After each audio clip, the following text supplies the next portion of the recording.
Assalamualaikum warahmatullahi wabarakatuh. Perkenalkan nama saya Nining Sariningsih dari Prodi Ilmu Komunikasi. Di sini saya akan menganalisis krisis media yang terjadi di Indonesia pada kasus jatuhnya Lion Air JT610 pada tanggal 29 Oktober 2018.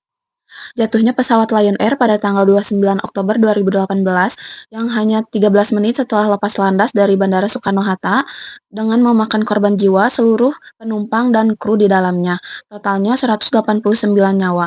Penyelidikan awal menunjukkan bahwa adanya masalah teknis dengan sistem kontrol penerbangan pesawat yang kemudian diketahui dengan masalah Maneuvering Characteristic Augmentation System pada Boeing 737 MAX 8.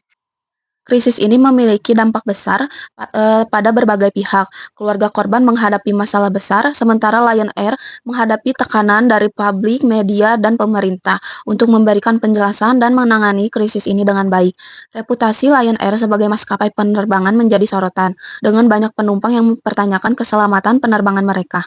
Saham Boeing juga terpengaruh secara global akibat insiden ini, karena masalah teknis pesawat menjadi perhatian utama. Strategi manajemen krisis Lion Air menghadapi tantangan besar dalam manajemen krisis ini.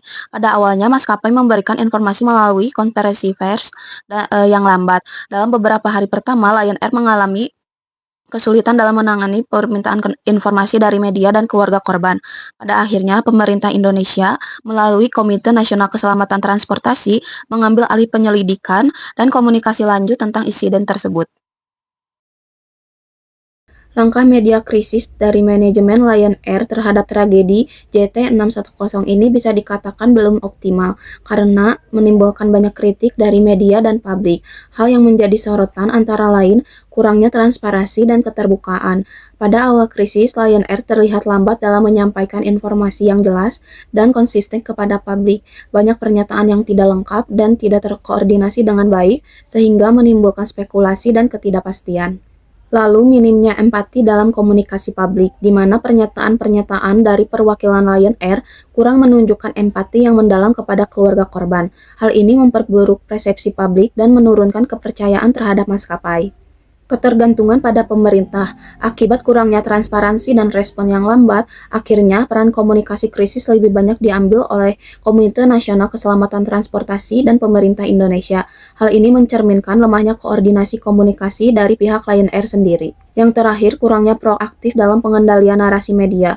Lion Air tidak cukup proaktif dalam mengelola narasi media. Mereka seolah hanya merespons situasi tanpa memiliki strategi komunikasi jangka panjang untuk memulihkan citra mereka. Secara keseluruhan, krisis ini menunjukkan bahwa manajemen Lion Air belum memiliki sistem media krisis manajemen yang matang dan baik, terutama dalam hal komunikasi yang cepat, akurat, dan empatik.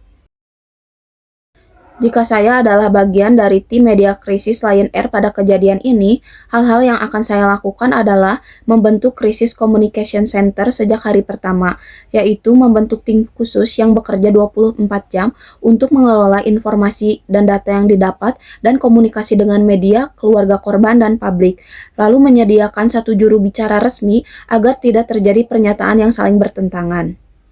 Menyampaikan informasi yang cepat, jelas, dan terverifikasi.